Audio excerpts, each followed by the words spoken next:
blog Wagon Wheel Homestead, and I'm here today doing a collaboration with Tiffany from the blog Ministry of the Homemaker. So be sure to check her out, ministryofthehomemaker.com. She's talking about all kinds of gardening things with me today, specifically how to grow in container garden. She's going to go through how to mix your soil and what kind of potting soil is the best for growing vegetables, and then I'm going to talk to you about how to grow a large-scale garden and some tips and tricks for beginners and experts alike. So come along with us and we will talk about large-scale gardening. So if you're new here, my family and I homestead on 40 acres in Nebraska. We are growing in zone 4B, so it gets really cold here in the winter, but we successfully grow all of our own food here in this garden behind me. We also grow a lot of extra produce and take it to town and sell it at the farmer's market. So I have a fair bit of experience in gardening. Of course, there's always lots more to learn, but I'm just here to share with you things that I have learned and things that hopefully will make it easier for you to be successful at growing all of your own food. So we have a very large-scale pantry full of over 3,000 quart jars of food that we have grown here on our homestead and preserved, and that's what we eat year-round. That's what feeds us year-round. So if you're interested in that, I will link that up in this video for you to be able to see. You cannot always access the perfect spot for gardening. We have to make do with what we have oftentimes. But if you have the choice, you would want to select an area that has a slight south-facing slope. Okay, this area behind me is my garden. It's very slight slope towards the south. And then we have our shop on the north side of the garden, which it protects a lot of the crops and stuff from wind, and so what happens if you have your garden on a south-facing slope is it will warm up sooner in the spring. We'll wake up sooner, and it will just, your growing season will be just a little bit longer because you have it on a south-facing slope. It's just a little more inclined toward the sun. The other thing to consider is try not to put your garden down low in a valley if possible because of frost. If you live in an area where your growing season is shorter, frost tends to settle down into the valley. And so oftentimes it might be 35 degrees up on the hillside, and it might be 29 degrees down in the valley. And so if you have your garden up higher, it will survive some of those frosts that it would otherwise not survive if it were down low. Size. Okay, my garden here is about 70 feet wide and 130 feet long. I talk more about it in a video I did on how to plan a garden, and I show you exactly how we lay out our crops and how much of everything we grow, and I will link that here. We also grow our potatoes and our squash and pumpkins out in our field because they take up so much extra space. Something else to consider is wildlife control. So we have a pretty good fence, a 7-foot tall fence here behind me. It is woven wire on the bottom up 4 feet, and then it is barbed wire, 3 strands of barbed wire on the top, up to 7 feet tall. And that's because we have a lot of deer here, and I do not want to share all of my hard work in my garden with the deer. The deer will have to eat somewhere else. So it's a good idea if you can find a way to fence out your garden. Now, if you are just starting out, you do not need to build a big fence, a permanent fence like this. All you need to do is get some deer netting, and I will link it in the description box below. You can order it from Amazon. It comes, I think, 8 feet tall, and what you will do is put a steel post on the corner, each corner of your garden, and just run that netting around there, and then just pick it up and walk under it to enter and exit your garden. That will keep rabbits, especially if you stake it down around the edge, rabbits out. That will keep your chickens out. That will keep the deer out. It is not a permanent solution, but it is really nice because then in the fall you can take it down and you can till or clean up your garden or whatever you want to do without the fence being in the way. So I will be sure to link that down below. But if you want to do a more permanent option, because we're talking about gardening for beginners and experts on a large scale. So if you're more of an expert gardener, you're wanting to take that next step and really grow all the food for your family, maybe grow some produce to sell, you're going to want to invest in a more permanent fence. Really, you are. But things like potatoes and squash and pumpkins, the deer don't like. They don't seem to be bothered by that at all. So I can grow that out in the field and I don't have to have a deer fence around it, and it's just fine. So back to size for a minute. 70 by 130 is a really good sized garden. It really is. And so you don't necessarily I would not start there. If you're a beginner, by the way, I would start small. I would just grow things like, I made a list of the things that I would grow if I were a beginner gardener, and I would grow things like tomatoes, cucumbers, zucchini, potatoes, and green beans. Those 5 things. The green beans and cucumbers and zucchini you can eat fresh all through the summer. The tomatoes will be ripe for the last part of the summer. And then potatoes you can dig in the fall and have as a storage crop to eat all winter long. So there's lots more things you can grow, but it's really important to just start somewhere. Don't get overwhelmed. Just start somewhere. Start with something small. Get really good at growing it. See some success. Have some fun with it. And then expand from there. So something else you might want to consider is how much should I grow for my family for a year? How do I know how much we eat? Well, start somewhere and then adjust it, right? Because you don't know until you try it, and everybody's a little bit different. Onions, for example, we eat at least an onion every day. Either it's canned up in something, like spaghetti sauce that we canned in the summer and then we're eating in the fall and the winter, or we're chopping up an onion and putting it in the hash browns or whatever we're doing, right? So I know we need to at least grow 1 onion for every day of the year. So we're going to plant at least 365 onions, right? So you just kind of start there. With tomatoes, there is 9 things in my pantry that I can from tomatoes. So don't be shy about growing lots of tomatoes. Here's the other thing to think about, especially when you're growing on a larger scale. You may have some pest pressure, right? A cutworm might come by and eat off your tomato plant, okay? The cows might get in your garden. I've talked about that on a couple of my other videos. The cows got in my garden one July. It was beautiful and it was ready to pick, and they completely flattened it. It looked like you cut it off with a bar mower and sucked it up with a vacuum. Like, it legitimately was gone. So we had plenty in our pantry that year from years past, and so we still did not have to depend on the grocery store. It worked out okay. But my point is, grow extra. Okay, you might experience hail. There might be a late frost. There might be, your kid might come by and mow off the end tomato plant, right? Stranger things have happened. So plant more than you think you're going to need. If you end up with too much produce, you can always give it away, you can sell it, or you can put it in the compost pile, and it will just enrich your soil for the coming season. So it won't be wasted. Tomato seed and seeds in general are not that expensive compared to the cost of groceries. So don't be afraid to plant more.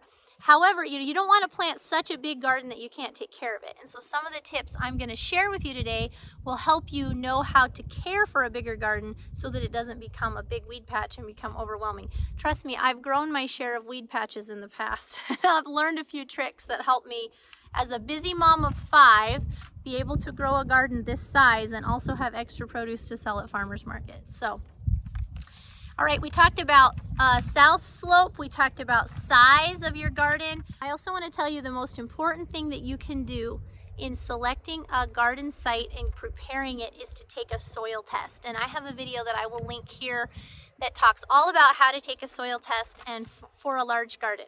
It's less than $100 for a soil test, so it's not that big of an investment. But it's very important because you don't want to go to all the work to plant your garden, get halfway through the season and find out there's not enough nitrogen, or there's too much potassium, or there's not enough boron for your plants to survive. All right, till versus no-till. This is a very big, heated debate that I don't want to get into here. It is better for the soil and the environment if you do not till. However, if you are just starting out, I feel like you need to break the ground up and prepare it for growing vegetables, okay? And our soil here is a pretty heavy clay soil. So we till our garden. I eventually may move into doing some no-till, but here's the thing. For me to do no-till, I would have to have mountains of compost. And I do not have the capacity right now to make that much compost, and I have nowhere near here in Nebraska where I can purchase that much compost. So it just doesn't work for my family right now for us to do a no-till garden. Someday, maybe we will. So in the beginning, what I would do is, if it's in the fall, I would try to get some silage tarps or some great big tarps. I guess it would depend on the size of your garden, as if you need a big silage tarp or just a smaller tarp from the hardware store. But if you get tarps and you get some sandbags or bricks or concrete blocks and put that tarp down on your garden, preferably if it's a silage tarp, it'll be white on one side and black on the other, and you can put it down black side up, okay? And just leave it on your garden area for like 2 months. And that's gonna have all the little weeds underneath. They're gonna all sprout and they're gonna die. And so that's gonna get rid of a whole bunch of your weed pressure. You can do this before you break the ground or after you break the ground. It doesn't really matter. You know, if you're getting ready to break into virgin ground that's never been grown in, you can just put the tarp down and it will kill all of the grass and weeds that are growing there now and compost them back into the soil, and then it will be ready for you to till it up. You can also use a tarp when it's right before it's time to plant. Say you have it all tilled up, you've put your soil amendments on, you can lay your tarp out and it will make all those little those seeds underneath, those weed seeds, sprout and die. And so then, as long as you don't till it up again and bring any more weed seeds to the surface, you'll have a lot less weed pressure in your garden. So that's something to consider. Use tarps to your advantage, especially when starting a larger garden. If it's a smaller garden and you're just starting out, you can use cardboard. I have not used cardboard because I've always grown a great big huge garden, but you can go get cardboard recycled boxes, break them down and lay them out, and that will kill the grass that's underneath. You can use them in your walkways and in your pathways, and it's an excellent thing. One thing I would not suggest doing is covering your cardboard with wood chips, because eventually the wood chips will get seeds, weed seeds in them, and then it will grow just as if it were soil. I mean, it works short term, but I wouldn't do that on a long-term basis. All right, let's talk a little bit about USDA hardiness zones. So we live in a zone 4B. That means that it can get to 30 to 40 below zero in the wintertime for a sustained amount of time. It also means that our last frost date in the spring is about May 15 on average, and our first frost date in the fall is somewhere between September 15 and the 1st of October. So that's the growing season that we have. So because of that, there are quite a few crops like tomatoes and even sometimes cucumbers, lots of those different kinds of things, peppers for sure. The warmer season crops that we start inside in our basement, and I will show you, I'll link a video that I have that shows you how we do that. So we start them inside so that as soon as the frosts are over and it's safe to plant them outside, we can plant actual plants in the garden, where if we were to start the seeds in the garden, it would take them a long time to sprout and grow. And it would be fall before they were ready to produce fruit. All right, I also want to talk to you a little bit about watering. It's really tempting to want to water your garden all the time. And if it's super hot, you should water it fairly often. But on average, your plants only need 1 to 2 inches of water per week. And if you water them every single day, what happens is they get to where they expect it, and the roots don't go really deep. They don't reach for water, and so they don't suck up as much valuable nutrients. I like to water most all of my crops in my garden with drip line. And I will link down in the description box below where you can get a drip line system from Farmer's Friend. So it's a very efficient way to water. It also puts the water right at the root or the base of the plant, and so you don't get as much fungus and disease problems on the leaves. So watering with drip line is a really nice way to go. The other thing is that you can hook it up to a hydrant, put a timer on it, leave, and your garden will be watered 3 times in the week or whatever you set your timer for. So it really makes it easy to have a hands-off experience with the garden. My goal with the garden is to plant it forget about it and come back and harvest it. Now, it's not quite that simple. I do suggest that you try to take a walk through your garden every day, like a 10-minute walk through. You'll see a little weed here and there, or you'll see something, you'll just grab, or you'll, adjust the tomato plant on its trellis. And if you do that, like every morning, go have your coffee in the garden every morning. Spend a little time in your garden. It's peaceful, it's wonderful, it's therapeutic for your soul. And your garden will appreciate it, and you won't all of a sudden go out 2 weeks later and the weeds are this tall, right? Because you have walked through it every day and you've just paid attention to it. You can use sprinklers. If you're just starting out, it's totally fine to water your garden with sprinklers. There's lots of successful gardens that are watered with sprinklers. You will have more problem with blight in your tomatoes. You'll have, just more issues with fungus, depending on how wet your year is, but you can certainly water with a sprinkler if that's all you have. Don't let these tips of the best ways to do it stop you from at least starting. I have talked about this before, but I prefer to grow in 30-inch wide beds, because if I were to grow one row of carrots and then have a pathway and then another single row of carrots and then a pathway, that's a lot of pathway space. Where in a 30-inch wide bed, because carrots are fairly small, I can grow 6 rows wide in a 30-inch wide bed. And so then I have a pathway on either side and I can reach across and harvest into the middle of that 30-inch wide bed. So this whole garden is set up on 30-inch wide beds. I talk about that more in my garden planning video. And so you will find that in the Grow Your Own Food playlist on my YouTube channel at Wagon Homestead 21. So I suggest growing on 30-inch wide beds. I also suggest on a big scale, not to get cardboard or try to do that. You're going to kill yourself. It's going to be too much. If you're going to grow on over a half an acre like I do, get yourself some ground cover, some weed fabric, and I will link. A good place to get that is also from Farmer's Friend. They have fabric that's 4 feet wide, 48 inches, and I like that fabric because I grow in 30 inches of it, and then I have 18 inches of it to walk on before I start my next bed. So I have my 18-inch pathways and 30-inch wide beds. And I have some things on my website, wagonwheelhomestead.com, that will show you exactly what kind of plant spacing to do in your garden with a 30-inch wide bed. That's helpful to figure out like how many plants you need, how much seed you need to grow, how much seed to buy. Okay, let's talk real briefly about perennials versus annuals. Perennials are things like strawberries, asparagus, raspberries, blueberries. They are things that come back year after year, where annuals are something that only grows annually. They grow for 1 year and then they're done. So tomatoes are an annual, cabbage is an annual, carrots are usually grown annually unless you're harvesting seed from them, which typically you wouldn't do on a home garden scale.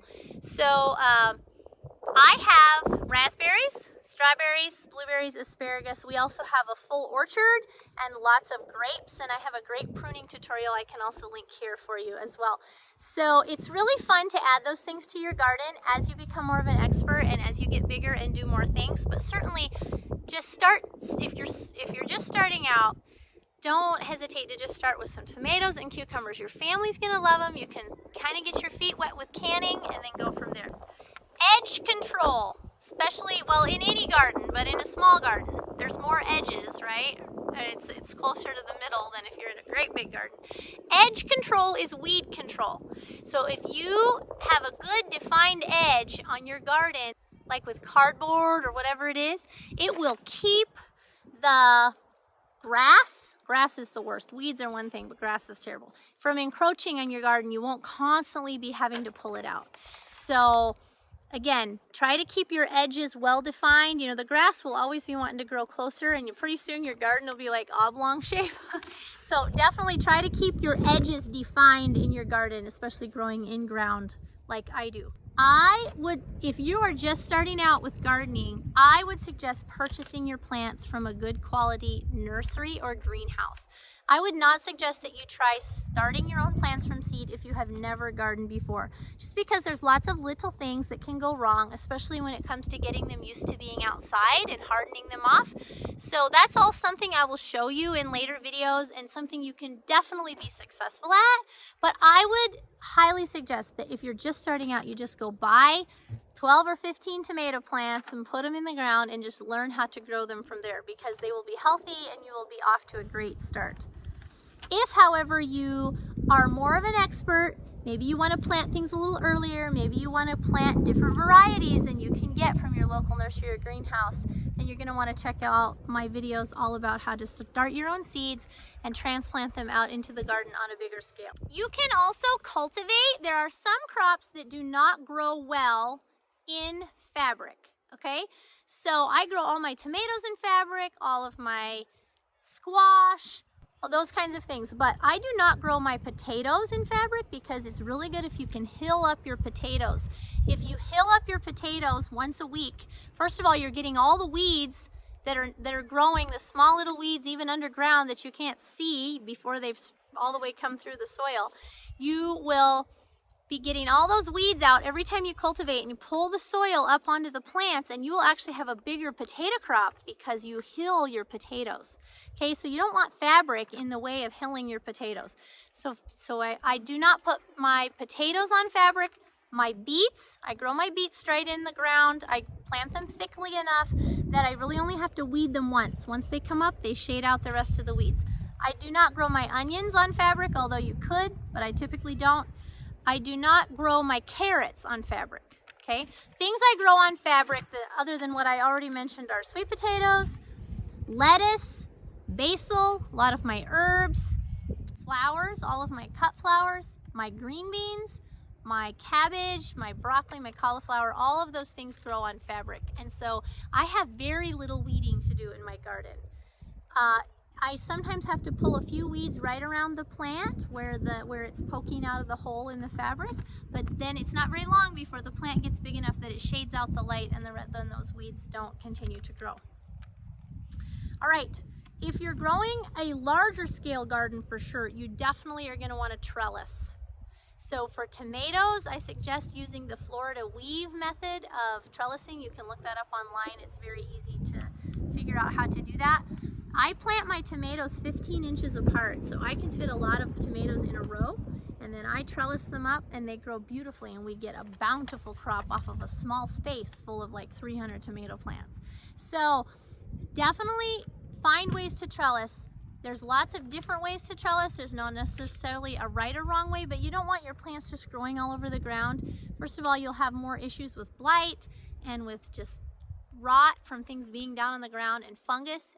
And you're going to have more issues with just not having enough space in your garden and trying to crawl over everything and harvest it. So it's really nice to keep things trellised and keep them nice and neat. If you're going to start your own seeds, I have an app that I use, and it tells me when to start each seed for my zone.